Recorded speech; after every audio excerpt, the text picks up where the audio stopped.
අද අපි නෙදර්ලන්තය ගැන කතා කරමු. නෙදර්ලන්තය බටහිර යුරෝපයේ පහත්බිම් රටක් වන අතර එය ජර්මනිය, බෙල්ජියම සහ උතුරු මුහුදෙන් මායිම් වේ. එහි භූමියෙන් සැලකිය යුතු කොටසක් මුහුදු මට්ටමට පහළින් පිහිටා ඇති අතර එය ඩයික් සහ මුහුදු බාධක වැනි දියුණු ජල කළමනාකරණ පද්ධති මගින් ආරක්ෂා කර ඇත. රයින්, මියුස් සහ සෙල්ට් වැනි ප්‍රධාන ගංගා රට හරහා ගලා යයි. ඇම්ස්ටර්ඩෑම් අගනුවර වන අතර හේග් රජය සහ රාජකීය පවුලට සත්කාරකත්වය සපයයි. නෙදර්ලන්තයට දිගු ඉතිහාසයක් ඇත. 16 වන සියවසේදී එය ඉස්පාඤ්ඤ පාලනයෙන් නිදහස ලබා ලන්දේසි ජනරජය පිහිටුවා ගත්තේය. 17 වන සියවස ලන්දේසි ස්වර්ණමය යුගය වූ අතර එය ආර්ථික සමෘද්ධිය, සංස්කෘතික සංවර්ධනය සහ යටත් විජිත ව්‍යාප්තිය මගින් දැක්විය හැකිය. ලන්දේසීන් ආසියාවේ, අප්‍රිකාවේ සහ ඇමරිකාවේ යටත් විජිත සමග ගෝලීය වෙළෙඳ අධිරාජ්‍යයක් ස්ථාපිත කළහ. දෙවන ලෝක යුද්ධයේදී නාසි ජර්මනිය විසින් රට අත්පත් කරගෙන සිටි නමුත් 1945 දී නිදහස් කරන ලදී. එතැන් සිට නෙදර්ලන්තය EU සහ NATO වැනි ජාත්‍යන්තර සංවිධානවල ප්‍රධාන සමාජිකයෙකු වී ඇත. නෙදර්ලන්තය පාර්ලිමේන්තු ප්‍රජාතන්ත්‍රවාදයක් සහිත ව්‍යවස්ථාපිත රාජාණ්ඩුවකි. රජු චාරිත්‍රානුකූල රාජ්‍ය නායකයෙකු ලෙස ක්‍රියා කරන අතර අගමැති රජයට නායකත්වය දෙයි. පාර්ලිමේන්තුවට නියෝජිත මන්ත්‍රී මණ්ඩලය සහ සෙනෙට් සභාව ලෙස මන්ත්‍රී මණ්ඩල දෙකක් ඇතුළත් වේ. ලන්දේසි දේශපාලනය බහුපක්ෂ පද්ධතියක් සමග සභාග ආණ්ඩු සහිත ප්‍රගතිශීලී සහ ඇතුළත් කර ගැනීම සඳහා ප්‍රසිද්ධය. දේශපාලන ක්‍රමය මානව හිමිකම්, සමානාත්මතාවය සහ සමාජ සුභ සාධනය අගය කරයි. ලන්දේසි ආර්ථිකය ශක්තිමත් සහ ඉතා දියුණුය.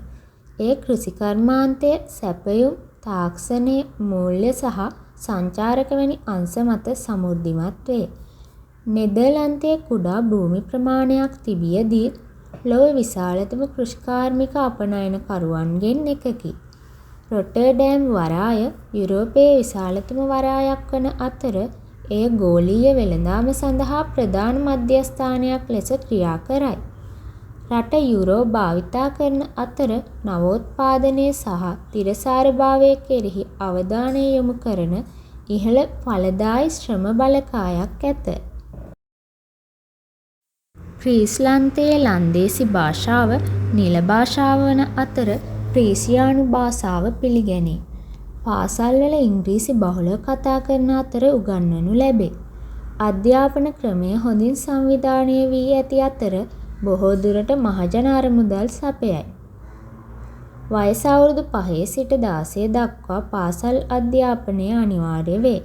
ද්විතීක අධ්‍යාපනය ප්‍රධාන මාර්ග 3කට බෙදා ඇති අතර සිසුන් වෘත්තීය පුහුණුව හෝ විශ්වවිද්‍යාලය කරා යොමු කරයි.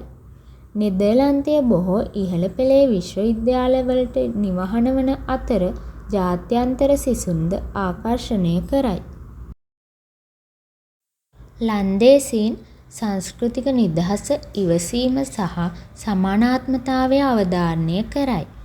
රට පොහොසත් කලාත්මක උරුමයක් ඇති අතර රෙම්බ්‍රන්ට්, වර්මීර් සහ වැන් ගොග් වැනි ප්‍රසිද්ධ චිත්‍ර ශිල්පීන් බිහි කර ඇත. ලන්දේසි සමාජය විවෘත මනසක් ඇති සහ ඍජු බව සඳහා ප්‍රසිද්ධය. සාම්ප්‍රදායික ආහාර අතර ස්ට්‍රූප් වාෆල්, හුරුල්ලන්, චීස් සහ කටුක බැලන් ඇතුළත් වේ. ජාතික සැමරුම් අතර කිංස් ඩේ සහ සින්ටර්ක්ලාස් ඇතුළත් වේ. බයිසිකල් දෛනික ජීවිතයේ ප්‍රධාන අංගයක් වන අතර රට පුරා පොදු බයිසිකල් මාර්ග ඇත. භූමියෙන් වැඩි කොටසක් මුහුදු මට්ටමට පහළින් පිහිටා ඇති බැවින් නෙදර්ලන්තයේ ලොව ප්‍රමුඛ පෙළේ ජල කළමනාකරණ පද්ධති සංවර්ධනය කර ඇත.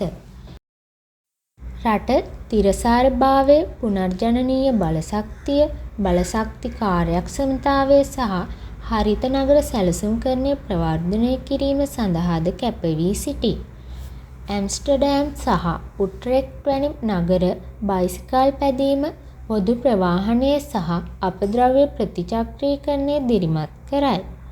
පාරිසරික අභියෝගවලට මුහුණ දීම සහ කාබන් විමෝචනය අඩු කිරීම සඳහා ලන්දේසි රජය අභිලාෂකාමී දේශගුණික ඉලක්ක තබා ඇත. සංචාරක ව්‍යාපාරය ආර්ථිකයට ප්‍රධාන දායකත්වයක් සපයයි. එහි ඇල මාර්ග, කෞතුකාගාර සහ ඓතිහාසික ස්ථාන සඳහා අමුත්තන් ඇම්ස්ටර්ඩෑම් වෙත පැමිණේ. අනෙකුත් ජනප්‍රිය ආකර්ෂණයන් අතර කියුකන්හොෆ් හි ටියුලිප් උද්‍යාන, සාන්සේසාන්ස් වැනි සාම්ප්‍රදායික සුළං මෝල් ගම්මාන සහ රොටර්ඩෑම් හි නවීන ගෘහ නිර්මාණ ශිල්පය ඇතුළත් වේ. හේග් ජාත්‍යන්තර උසාවි සහ රාජකීය සන්ධිස්ථාන සඳහාද ප්‍රසිද්ධය. ඩෙල්ෆ්ට් සහ ගිතෝන් වැනි දර්ශනීය නගර අද්විතීය සංස්කෘතික අත්දැකීම් ලබා දෙයි. නෙදර්ලන්තයේ පුළුල් පාපැදි මාර්ග සහ ස්වභාවික උද්‍යානද පවතී. ගෝලීය රාජ්‍යතාන්ත්‍රික හා සාම ප්‍රයත්නයන් සඳහා නෙදර්ලන්තය ප්‍රධාන කාර්යභාරයක් ඉටු කරයි. එය හේග්හි ජාත්‍යන්තර අධිකරණය සහ ජාත්‍යන්තර අපරාධ අධිකරණය පවත්වාගෙන යයි. රට EU, NATO සහ UN හි ආරම්භක සාමාජිකයෙකු වන අතර ජාත්‍යන්තර සහයෝගීතාවය මානව හිමිකම් සහ ගෝලීය සංවර්ධනයට සහාය වේ.